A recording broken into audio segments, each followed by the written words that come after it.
So for this exercise, we are going to animate a walk cycle. We should ultimately have a walk cycle that looks somewhat reminiscent of what's being played back at the moment. And so I'm going to show you these steps. So download the file that is on Canvas, and you're going to essentially have our character already all laid out. Essentially, the structure has been set up, and you can see in the library each one of these shapes has been turned into a graphic symbol and organized. If you double click on the skeleton, it's going to take you from scene 1 into walk, and there you're going to see essentially another hierarchy of how these graphic symbols have been laid out in layers. And so with that button that I just clicked on and off, that's going to show us our parenting once we start doing that. So make sure that you have that button clicked, and it's going to expand kind of this colored region and allow us to actually see how these individual layers will be kind of linked together. So if you click and drag from one layer to another layer in this little section of our timeline, it will allow you to essentially set which layer is dominant over other layers, setting essentially the child and the parent in this link. And so I'm going to redo that, show you how to do that again. And to take off a parent, you can essentially just right click on that portion in your timeline and you can remove that link. And what you just saw there was without it parented. If I move that, it will essentially just work on its own. Zoomed in, clicked and drag, and you can see how now the foot is parented to the shin, and then the shin is parented to the femur. And what I'm doing right now is I moved the anchor point in which one of these graphic symbols will pivot. And it's going to be really important that I maintain that that is in a consistent spot, so you can use your free transform tool in order to reposition that pivot point. And this is going to make our life so much easier as we go through and try to set up each pose for our character as they walk across our stage. And so I'm just kind of going through, kind of redoing the same steps that we've already kind of gone through, and just making sure that all of the appendages are set up correctly. Once we get the appendages kind of where we want them to be in terms of being linked properly with the parenting, then we can now link all the appendages to the main mass of the body, such as the pelvis, the rib cage, and the head. So we're going to get this kind of all set up in terms of the right spot. You can see that my back arm actually needs to be repositioned in terms of where it is on the Z-axis. So I essentially just took those 3 individual layers, the forearm, the hand, and the humerus, and just moved them kind of further back. So now I'm going to take the femur for the back femur and link it to the pelvis. And I'm going to take the rib cage, link it to the pelvis, as well as the skull. I want that to link to the rib cage. Now this is going to make essentially my pelvis kind of the master layer, in the sense that if I move that, everything else is going to follow suit because it's at the highest end of the chain. And so now I'm going to take the front femur, I'm going to link it to the pelvis. I'll show you a little bit closer. Take the front and just drag it, and it links. So now that's going to bring both of those legs forward. We're going to link the humerus, the front humerus, to the rib cage. So we'll click on that layer and drag it to the rib cage. And we'll do the same for our back humerus. And so now our character is almost entirely all rigged up and ready for us to essentially pose it in order for us to do our walk cycle. And this is going to make our life a lot easier. So I'm going to cut to a graphic from Richard Williams. And so the bottom left graphic that's surrounded in blue, this is essentially what we're going to do for this exercise. We're going to do the contact, passing position, and contact, down and then up. And we're going to do this over a duration of essentially 17 frames. And this is essentially called on 16ths. So the first position that we're going to do is called the contact. And we're going to try to make it something like this. And we're going to go back into our file and we're going to essentially reposition it. We have everything all set up, ready for us to go. And you can see I'm just playing around with our character, kind of testing it out, making sure that everything's good. In the timeline, I've extended it to 32 frames. And so I selected all of those areas and I just insert frame. Once again, to do that, you just right click and you're going to get that sub menu. On that sub menu, you can just hit insert frame. And so now I think we're about good for us to start positioning our character. So yeah, you can see right there, we've extended the timeline to frame 32. And I'm just going to focus on the legs. We can add in the arms later on, but it's more important for us to focus on getting those legs down, the pelvis, the rib cage, etc., etc., because that's going to be driving our motion forward.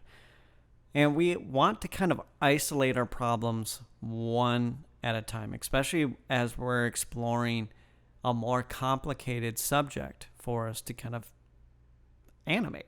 And so just repositioning our body parts so that it feels like a plausible contact position. And I'm trying to think about where that ground plane is. Yes, I have a line in the back to kind of indicate it, but I want it to be a little bit more forward. And so I actually went back into the main scene. I just adjusted the blue line as a way of kind of identifying where the top of my skull is at, because this is going to be a reference point as we move forward. Now we got the contact position down, we're going to do the passing position. So something like that. So on frame number 9, we're going to insert keyframe. And we're going to use a lot of our onion skinning. So I'm setting up those parameters so that it is a little bit more convenient for me to work with. And this is going to be really important.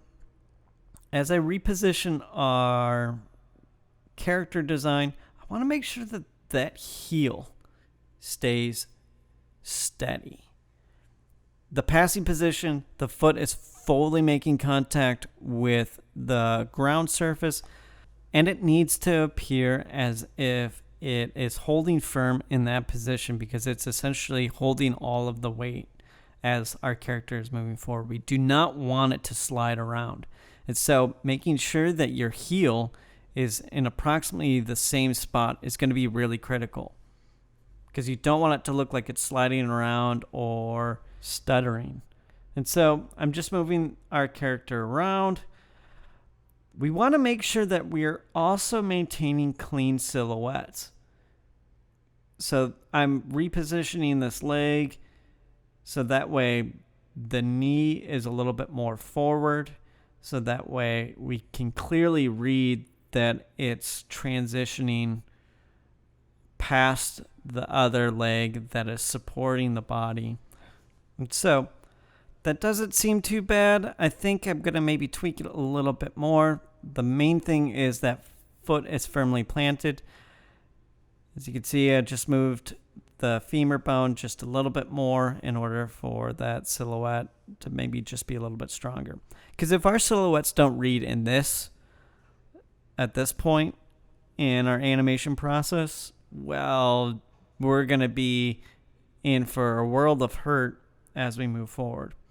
What I'm doing right now is I just essentially copied our first contact position and pasted it at frame 17.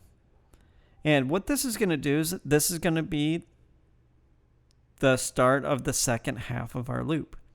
And so we copied it. I'm going to move it forward where it pretty much is going to continue from our last passing position. We want to kind of adjust it so that the foot seems like it's in about the right spot from the previous pose.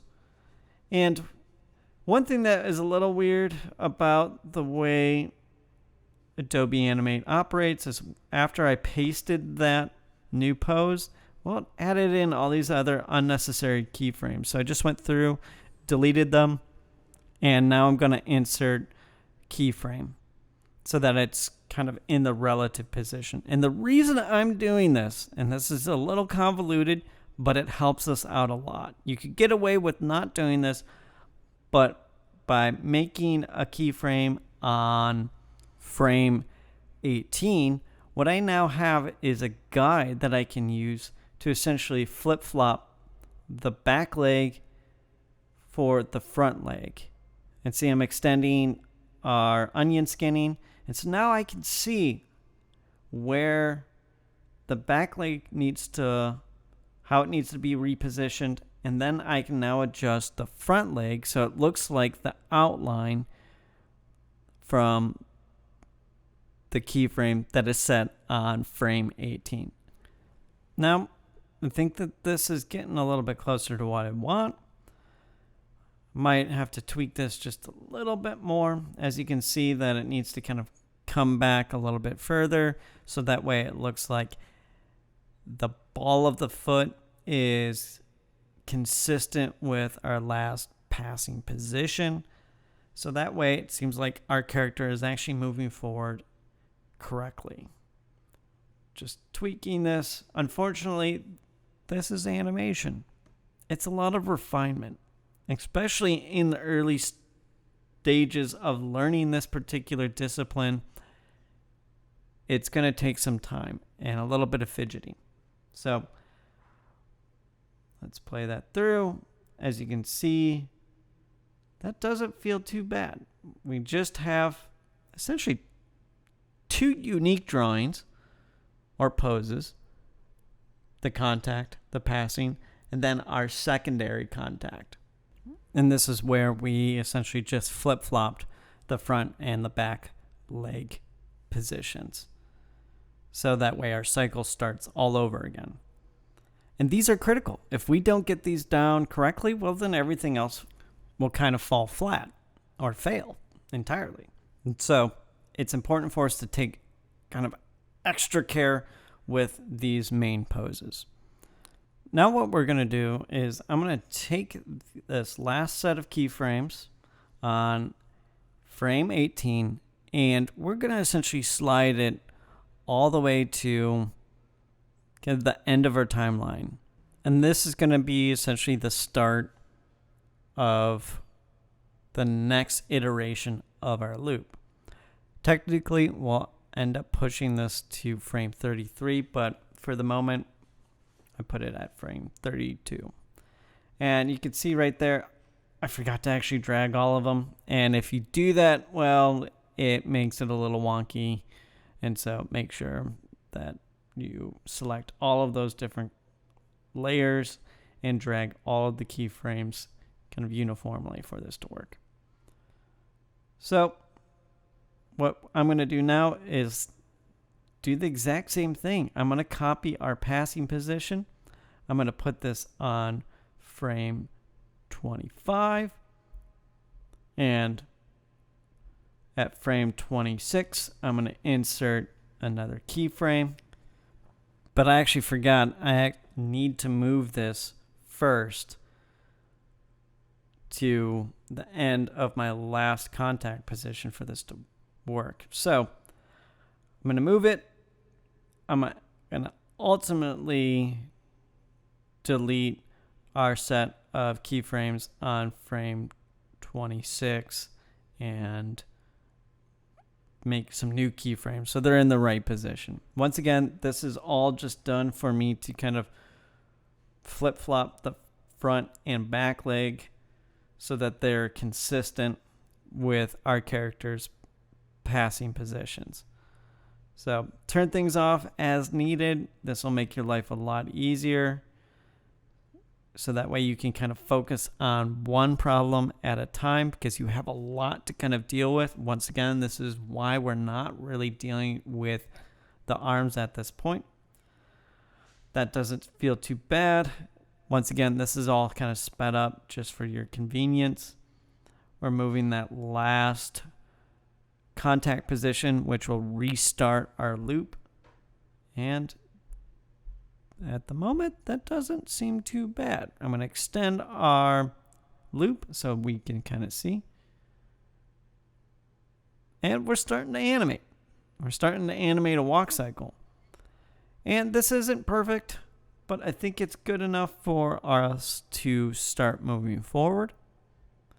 You know, you might want to kind of tweak it a little bit here and there, because these have to be solid poses.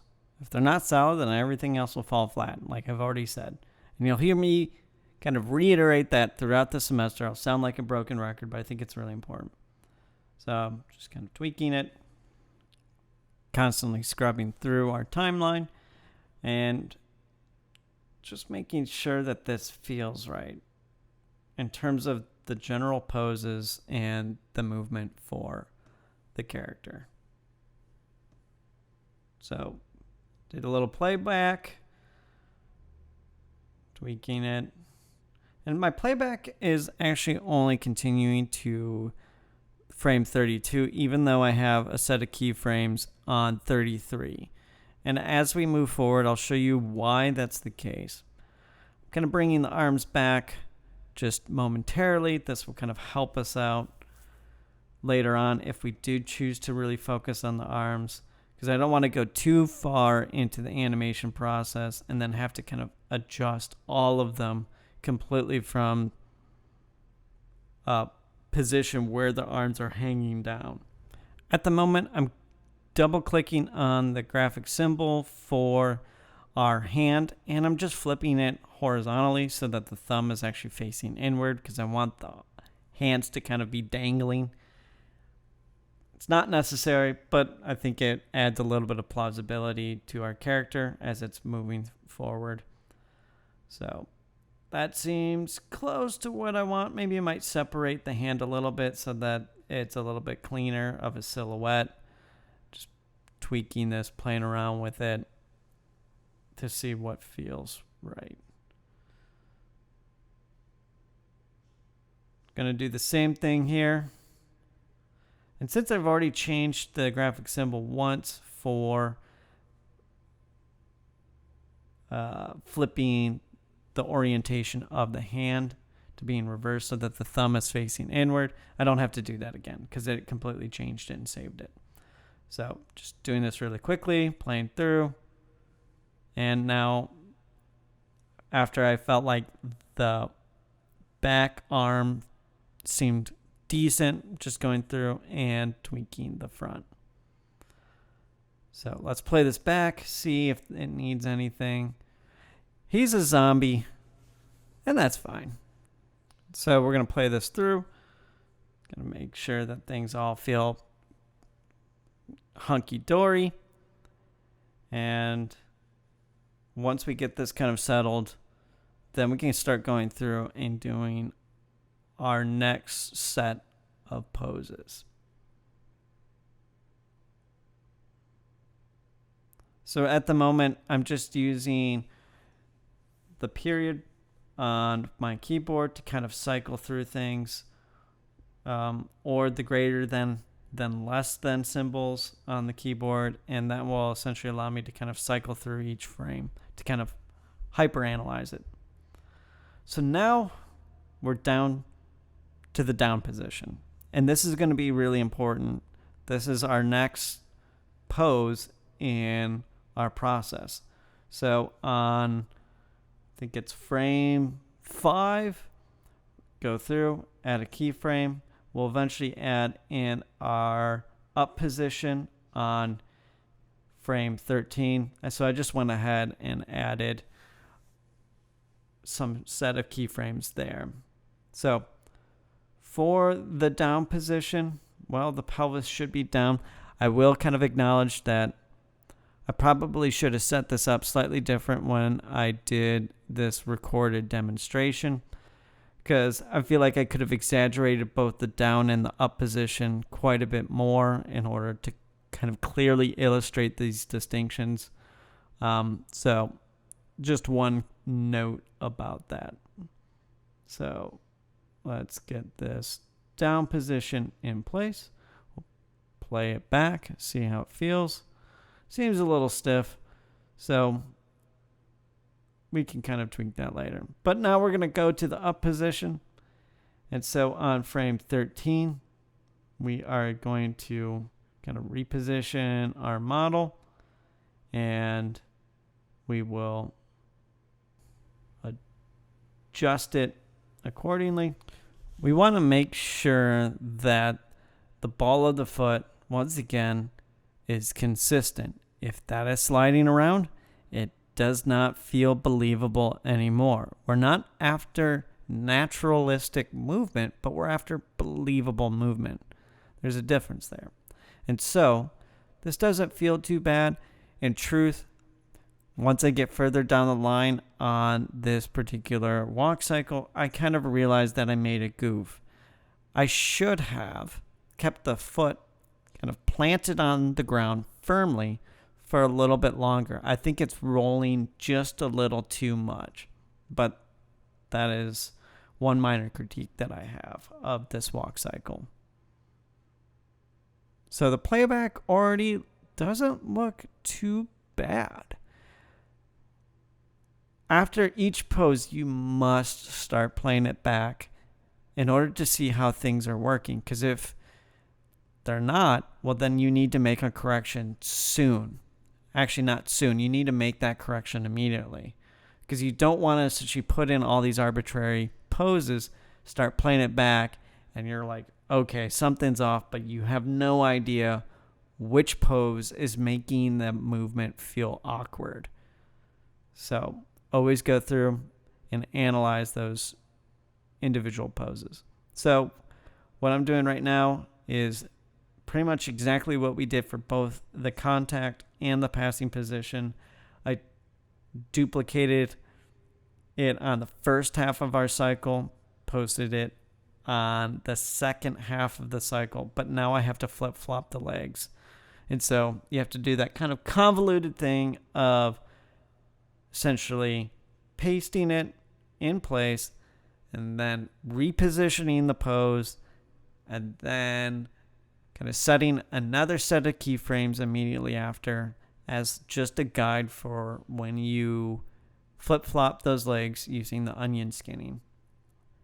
But this is really helpful. It makes it feel consistent throughout the motion because, well, the right side flips with the left side, and the character is maintaining a consistent rhythm or a consistent beat. And that's what we're after for this particular exercise. So I'm just going through repositioning all of these different layers and graphic symbols. Now we're just kind of fine-tuning, making sure that this down position feels consistent from the previous one. So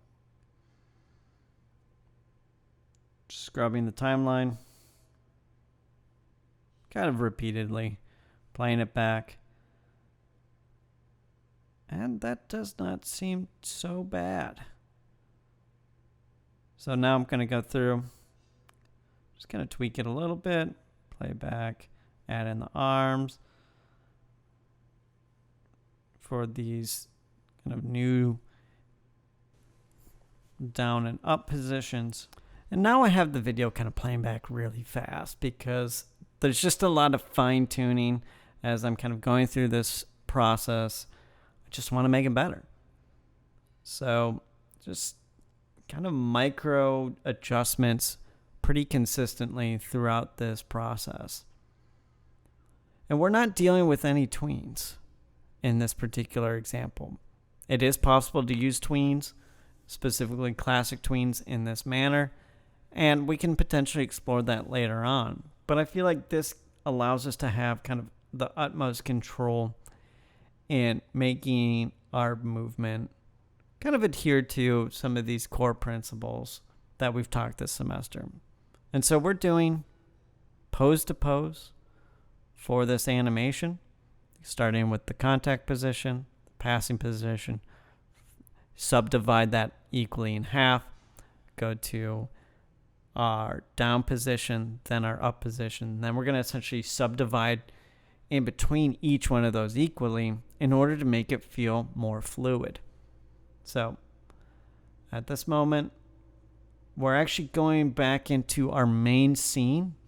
And what we're going to do is we're going to make this feel like a continuous loop. So that way we can actually have our character walk across the screen. And so I'm on frame 33 at the moment. I added a new keyframe and I put on the onion skinning. And so as my character is walking across the screen at frame 33, I'm going to want to reposition our symbol for our walk so that once the loop restarts, while it restarts in a new position and it appears that we have continuous motion across the stage. It's kind of awesome. And so this is going to be a great way for us to utilize Adobe Animate. So inside of some of our symbols, we're going to make essentially looped animations that we can move around, re-reference, etc., kind of in another timeline, in a timeline that is more universal, more encompassing. And so what I'm doing down here is on frame 66, I am repositioning our symbol so that way it will continue forward. So now we're going to go in and we're going to start adding in some of those additional poses in between. So I'm on frame 3, just add some new keyframes. And yes, I've sped this up a lot so that way you guys don't have to sit all the way through it. So the one thing that I should mention is kind of at this point, I might have changed how quickly the foot kind of plants down onto the ground, onto that surface. I feel like it's too gradual. It looks like it's rolling too consistently throughout my walk cycle. And so I would have probably changed that. So I'm kind of maybe being a little too conscious of the in-betweening at this point. Just trying to make it a nice halfway point between the previous frame. And I don't think that was the correct approach. So just kind of tweaking this stuff, playing it back, making sure things feel plausible. And there are some issues. I will completely acknowledge that. And I'm going to have to kind of go through, refine this, nitpick it quite a bit more. I'm scrubbing through to kind of see what's up.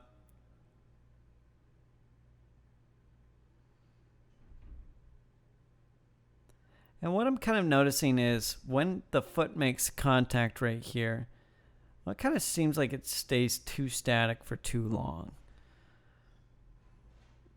The foot's fine with it being planted, but not necessarily the shin bone. It seems like now everything is just pivoting off of that knee joint as opposed to any forward motion with the shin. And there's a little bit of a wobbliness here. And that's fine. I kind of set this up, maybe not entirely as calculated as I should. And it's a lesson. So I'm going to go through, try to correct it, see what's working, what's not working, and make those necessary corrections. And unfortunately, I had to kind of change my passing position a little bit more so it seemed like that shin bone was continuing forward with the motion. kind of making that a little bit more dramatic as well for the passing position, kind of bringing the foot up even further. A thing that's going to give the breakdown poses. And the breakdowns are kind of in between our contact, passing, as well as our down and up. So these new poses we're putting in, if we're going to get technical, would often be referred to as extremes. And then if we wanted to do this further, we could essentially put in the in-betweens. So just some subtle refinement.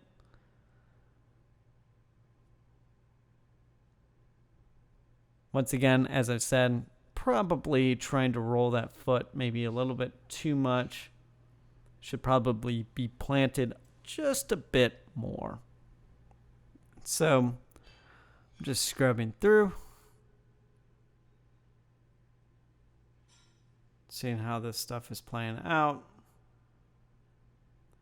And I think we're good to potentially do some playback.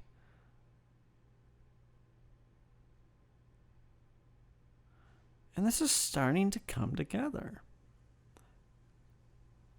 which is pretty awesome. In a very short amount of time, we've been able to bring this character just a little bit more to life. And I thought it was important for us to not really focus so much on the drawing and just work with the mechanics of understanding our poses, how we can kind of break it down. Because if we do that, well, we can essentially approach our final animation in a multitude of ways. We could draw it, we can make more character-based rigs, or we could, do a whole other host of things. So now I'm going in, essentially adding some of these other poses in between. And as I said, I kind of made the leg a little bit more extreme for that passing position because I just think it's going to make the walk have a little bit more impact. So just playing it back, seeing if things feel like they're on track.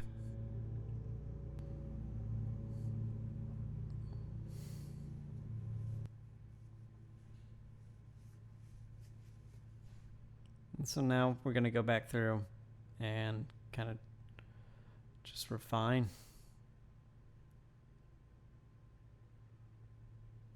See what works, see what doesn't work.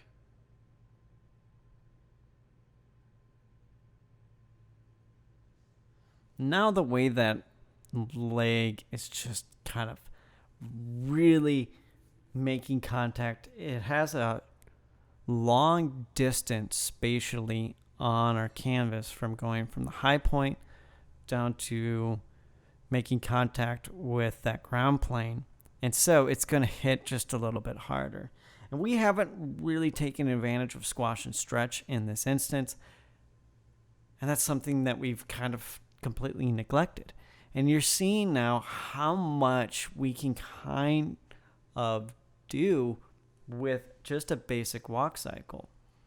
There's so much to play around with, which is really kind of exhilarating to a certain extent because it shows us all of these different possibilities.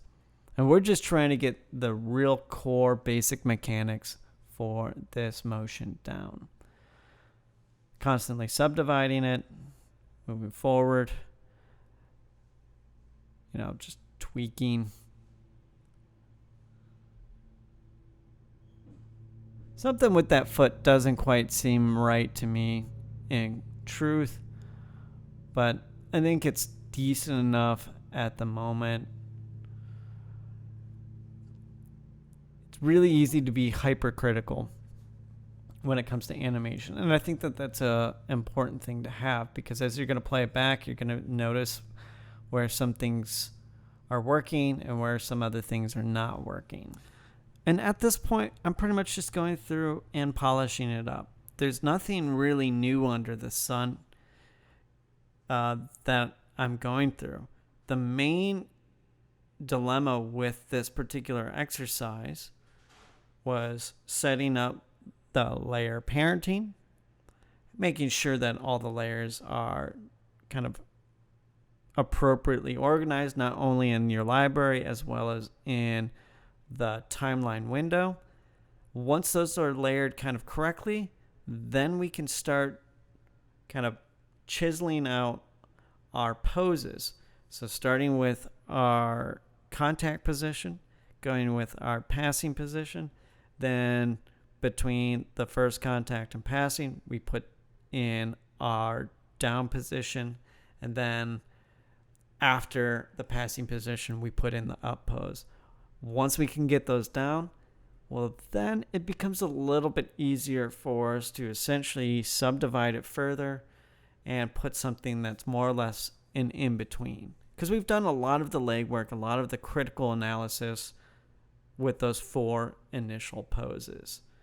And so, just going through, tweaking this, making sure things feel right. I'm kind of tweaking the movement of the head, and it probably could have been a little bit better in truth. And since I tweaked the rib cage just a little bit so that there's a little bit of movement there and it's not so stiff, I had to kind of adjust the hands accordingly. So it seems like, well, they're maintaining more or less a similar position around the wrist. Just thinking about how that is going to be kind of the weight. And so this is pretty much the walk cycle that we did. As I mentioned, there are some issues with maybe the foot seeming like it's rolling a little bit too much. I could have probably exaggerated the down and up position.